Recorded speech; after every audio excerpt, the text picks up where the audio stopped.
اب جو حالات گزرے کاش کہ یہ رونما نہ ہوئے ہوتے، اور اسی لیے ہم نے پیغام دیا تھا کہ اللہ کا واسطہ، رسول کا واسطہ، اس کو موقوف کر دو۔ لیکن وہ تقدیر میں جو لکھا ہے وہ ہونا ہوتا ہے۔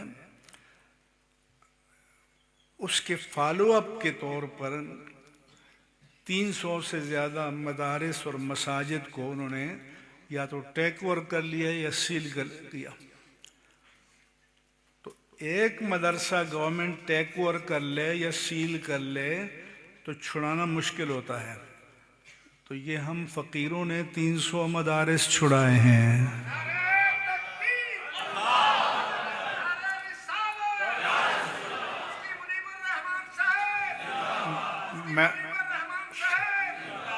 میں کراچی سے لاہور آیا اور وزیر اعلیٰ مریم نواز شریف سے پون گھنٹہ میٹنگ کی۔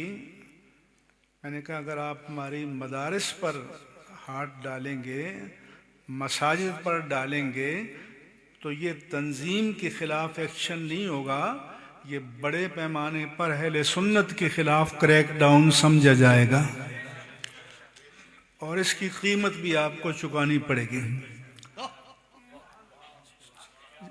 چنانچہ انہوں نے کہا کہ ٹھیک ہے ہم یہ مدارس آپ کو دیتے ہیں۔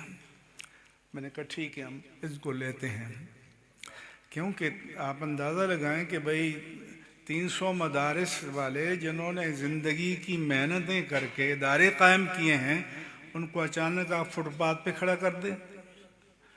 چنانچہ میں نے صاحبزادہ محمد عبدالمصطفیٰ ہزاروی صاحب کو اپنا نمائندہ بنایا، اور پنجاب گورنمنٹ کے جو اسٹیبلشمنٹ کے ساتھ میٹنگ کر کے وہ مدارس واگزار کیے، وہ مساجد واگزار کیں، اور یہ نہیں کہ ہم نے واگزار کر کے خود لے لی، جو چلا رہے تھے انہی کو دی ہیں، ڈائریکٹ ان کو دیں یا ان کی کسی نمائندے کو دیں۔ لہذا یہ اللہ تبارک و تعالیٰ نے بہت بڑی کامیابی عطا فرمائی کہ وہ مدارس آج فنکشنل ہیں، وہ مدارس آج قائم ہیں، مساجد آج قائم ہیں، اور جو اکا دکا مسائل ہیں تو ان کو بھی انشاءاللہ تعالی حل کیا جائے گا۔ تو پہلا مسئلہ تو تھا مدارس کا اور مساجد کا، اور ان مسائل میں ہم یہ نہیں دیکھتے کہ ہمارے ساتھ الحاق ہے یا نہیں ہے، کیا ہے، یہ دین کا مسئلہ ہے، یہ مسلک کا مسئلہ ہے، یہ حق اور باطل کا مسئلہ ہے۔ انشاءاللہ اہل سنت کو جہاں بھی مسئلہ پیش آئے گا ہم کھڑے ہوں گے انشاءاللہ۔ دوسرا مسئلہ یہ ہے کہ بہت سے ہمارے حضرات روپوش ہو گئے، اب ان کو تلاش کہاں کریں؟ تو اس کے لیے بھی پھر بڑی محنت کر کے کوئی راستہ نکالا گیا کہ ان کے کسی نمائندے کو ہینڈ اوور کریں، مدرسہ چلتا رہے، کام کرتا رہے، اور باقی کے لیے بھی ہم مصروف عمل ہیں۔ مجھے کراچی میں آ کر ساؤتھ پنجاب سے بتایا کہ جی ہمارا مدرسہ تھا یا وہ کسی اور کے حوالے کر دیا۔ میں نے کہا آپ کا نمائندہ دستیاب نہیں ہوا ہوگا، لیکن جو آپ کا مدرسہ ہے وہ آپ کو ملے گا، جو آپ کی مسجد ہے وہ آپ کو ملے گی، اور ہم صرف تعاون کریں گے تاکہ مدرسہ اپنی جگہ قائم رہے، مسجد اپنی جگہ قائم رہے، اور دین کا کام ہوتا رہے۔ جو اہل سنت کا مدرسہ ہے وہ ہمارا ہے، وہ ایسا ہی ہے میرے نزدیک جیسے میرے اپنا ادارہ ہے۔ ہمارے بزرگوں کے ادارے تھے، سب تھے، تو ہر سنی مسجد ہماری مسجد ہے، ہر سنی مدرسہ ہمارا مدرسہ ہے، اور اس کے لیے انشاءاللہ تعالی ہم فساد کا راستہ نہیں اختیار کریں گے، ہم مصالحت کا راستہ اختیار کریں گے تاکہ کام بھی ہوتا رہے، ادارے بھی اپنی جگہ قائم رہیں۔ دوسرا مسئلہ یہ ہے کہ بہت سے لوگ یا تو اریسٹیں کہتے ہیں یا منظر پہ نہیں ہیں، تو ہمارے پاس جب وزیر داخلہ آئے تھے تو ان سے ہم نے کہا کہ یہ بڑے پیمانے پر جو آپ کریک ڈاؤن کر رہے ہیں یہ درست نہیں ہے، یہ پھر اہل سنت کے خلاف ایکشن تسلیم کیا جائے گا۔ آپ یہ کریں کہ بھئی اسکروٹنی کریں، کوئی کسی تنظیم کے ساتھ تھا یا نہیں تھا، شبے کی بنا پر آپ جس کو چاہیں پکڑ لیں، یہ آئینی طور پر، قانونی طور پر، شرعی طور پر، اخلاقی طور پر جائز نہیں ہے۔ تو انہوں نے وعدہ کیا تھا کہ ٹھیک ہے ہم اس کو دیکھیں گے۔ میں نے کہا ٹھیک ہے، ابھی تک ہماری دوبارہ میٹنگ نہیں ہوئی کیونکہ وہ دوروں پہ چل رہے ہیں، تو ہماری کوششیں جاری رہیں گی۔ اگرچہ آپ کو پتہ ہے ہمارا تنظیمی تعلق نہیں ہے، لیکن مسلکی تعلق ہر ایک کے ساتھ ہے۔ جو بھی اہل سنت و جماعت ہیں ان کے ساتھ ہمارا مسلک کا، دین کا، حضور کی محبت کا تعلق ہے اور وہ تعلق رہے گا۔ اگر وہ بھی اپنے بڑا نہیں تو برابر کا مان لیتے تو اس آگ میں نہ کودنا پڑتا، اس کو ٹالا جا سکتا تھا۔ ایک آفت وہ آتی ہے جو قدرت کی طرف سے آتی ہے، ایک وہ ہے کہ بما کسبت ایدیکم، سامنے دیوار پہ لکھا نظر آ رہا ہے کہ بھئی یہ اس طرف بڑھ رہے ہیں، ہم باہر بیٹھے ہیں، ہمیں اندازہ ہو رہا ہے کہ بھئی یہ غلط منزل کی طرف جا رہے ہیں، لیکن نہیں سنا۔ تو جیسے گوگل ہے نا، نیویگیشن، آپ اس سے ڈائریکشن لیتے ہیں، اگر ایک چوک پر آپ اس کے حکم کو وائلیٹ کر لیں تو وہ ناراض نہیں ہوتا، اگلی چوک پر پھر آپ کی انگلی پکڑ لیتا ہے۔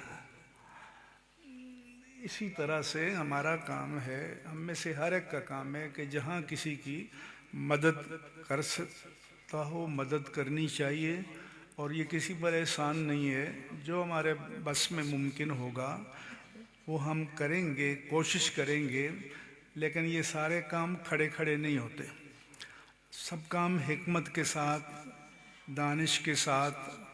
بگاڑ تو آپ ایک منٹ میں بگاڑ سکتے ہیں، اور بگاڑ دیکھ لیا آپ نے، لیکن پھر اس کو بنانا وہ پھر طویل عمل ہوتا ہے، وہ مشکل عمل ہوتا ہے۔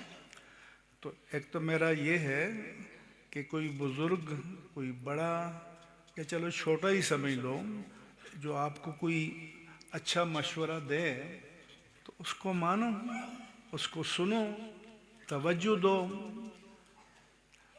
تو اس لیے یہ بہت ہی تکلیف دہ مرحلہ گزرا، کاش کہ یہ ٹالا جاتا، کاش کہ یہ ٹل جاتا۔ یقین جانے ہمارا دل خون کے آنسو رو رہا ہے، کیونکہ ہم جانتے ہیں کہ یہ جو ان کے ساتھ جڑے تھے یہ تو حضور کی محبت میں جڑے تھے، یہ تو ختم نبوت کے نام پر جڑے تھے، یہ تو میرے آقا کا اثاثہ تھا، تو اس کی حفاظت بھی ان کی ذمہ داری تھی۔ جتنا درد ہمیں ہے اس سے 100 گنا درد ان کو ہونا چاہیے تھا۔ تو اس لیے اہل سنت و جماعت کو اپنے آپ کو متحد رکھنا چاہیے، منظم رکھنا چاہیے، یکجا رہنا چاہیے، اور ایک دوسرے کا دست و بازو بننا چاہیے۔ اب جیسا کہ کل اعلان کیا ہے، جب سوسائٹیز ایکٹ کے تحت رجسٹریشن کا عمل شروع ہو جائے گا، وہ کہیں نہ کہیں اس کا ڈیسک قائم کریں گے، تو پھر جو ہمارے ادارے ہیں، مدارس ہیں، ان کو چاہیے کہ اپنے آپ کو رجسٹرڈ کریں، یا پہلی رجسٹریشن ہے تو رینیو کریں، تاکہ یہ طریقہ جاری رہے۔ اب رہا یہ سوال کہ ہم سوسائٹیز ایکٹ پر کیوں زور دے رہے ہیں اور محکمہ تعلیم کے ڈائریکٹریٹ کو کیوں نہیں مان رہے؟ اس لیے کہ سوسائٹیز ایکٹ کے تحت صرف مدارس نہیں ہے، جتنی پاکستان کی لاکھوں کی تعداد بنتی ہے، این جی اوز ہیں، پرائیویٹ ٹرسٹ ہیں، فاؤنڈیشنز ہیں، وہ سب اسی قانون کے تحت ہیں۔ اچھا، ہمیں کہتے ہیں جی یہ تو وزارت صنعت کے تحت ہے، وزارت صنعت کے ساتھ مدرسے کا کیا ہے؟ تو حضور والا وزارت صنعت کے ساتھ فاؤنڈیشن کا کیا ہے؟ کیا کارخانہ بنا رہے ہیں؟ تو یہ انگریزوں کے زمانے میں 1860 میں اس مقصد کے لیے قانون بنا تھا۔ جب باقی مقاصد کے لیے آپ کو آج بھی قبول ہے، تو مدارس کے لیے آپ کو کیا پریشانی ہے؟ سوال ہے۔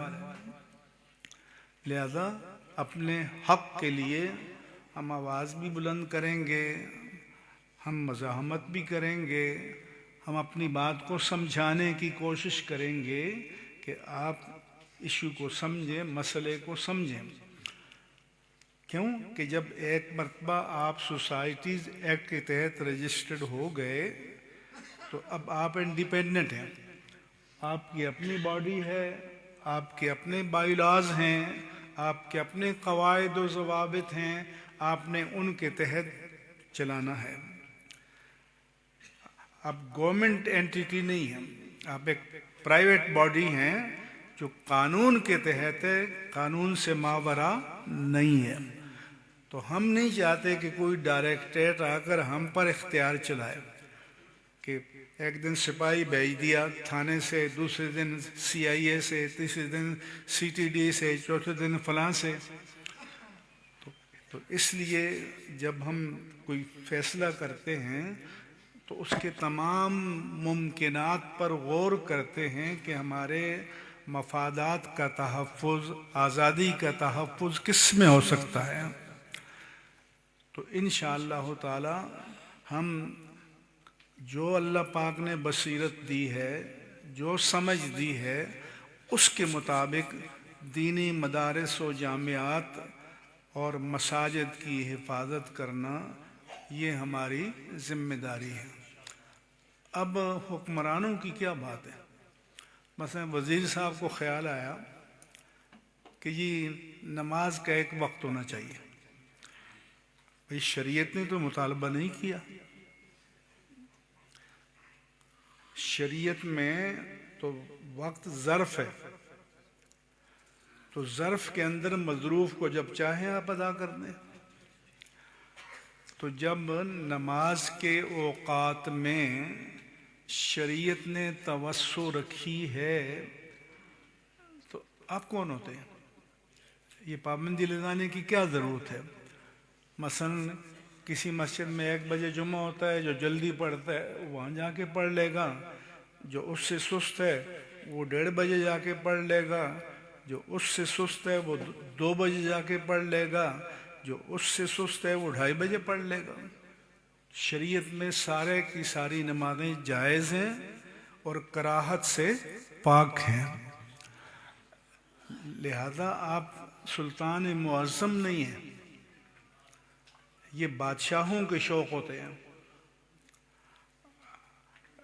جس چیز میں شریعت نے امت کو رخصت دی ہے، رعایت دی ہے، تو پھر کسی کو اس پر روک ٹوک لگانے کی اجازت نہیں ہے، اور شریعت کی بیریئرز کو توڑنا ہم بھی نہیں چاہتے اور کسی کو نہیں چاہنا چاہیے، لیکن جس چیز میں شریعت نے آسانی رکھی ہے تو اس کو کے راستے کو آپ بند نہ کریں، اور نہ پاکستان میں یہ آپ کی ایسی خواہشات پوری ہو سکتی ہیں۔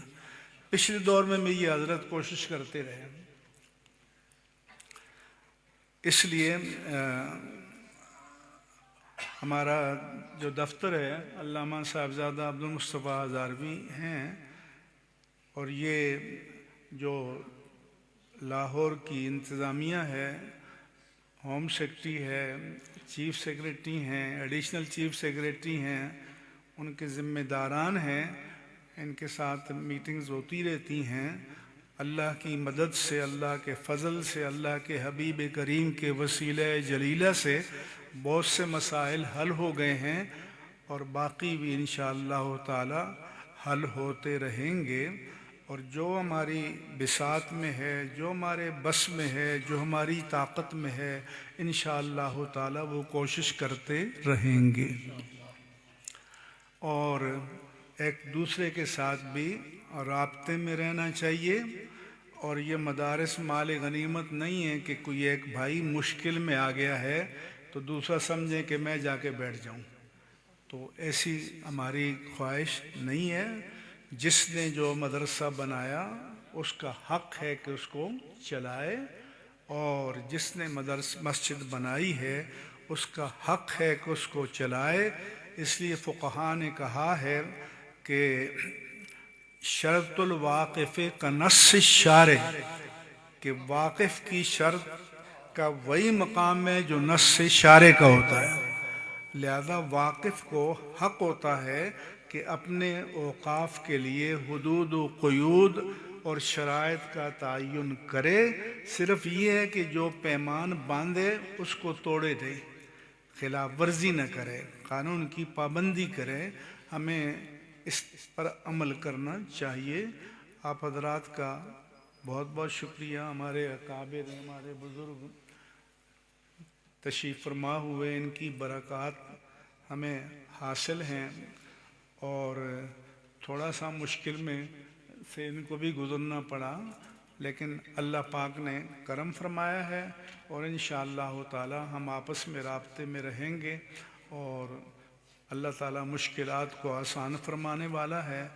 پہلے بھی اللہ کی نصرت شامل حال رہی، اب بھی انشاءاللہ شامل حال رہے گی، اور اللہ تعالیٰ پاکستان کو تا صبح قیامت قائم و دائم فرمائے، اور ہمارے ملک کی مشرقی سرحدوں پر اور مغربی سرحدوں پر جو دشمن ہمارے مقابل نبرد آزما ہے، یا رب العالمین اس کی چالوں میں، ان کی تدبیروں میں، ان کی ناکامی کے اسباب مقدر فرما، ان کو نیست و نابود فرما، اور پاکستان کو اور اسلام کو غلبہ عطا فرما۔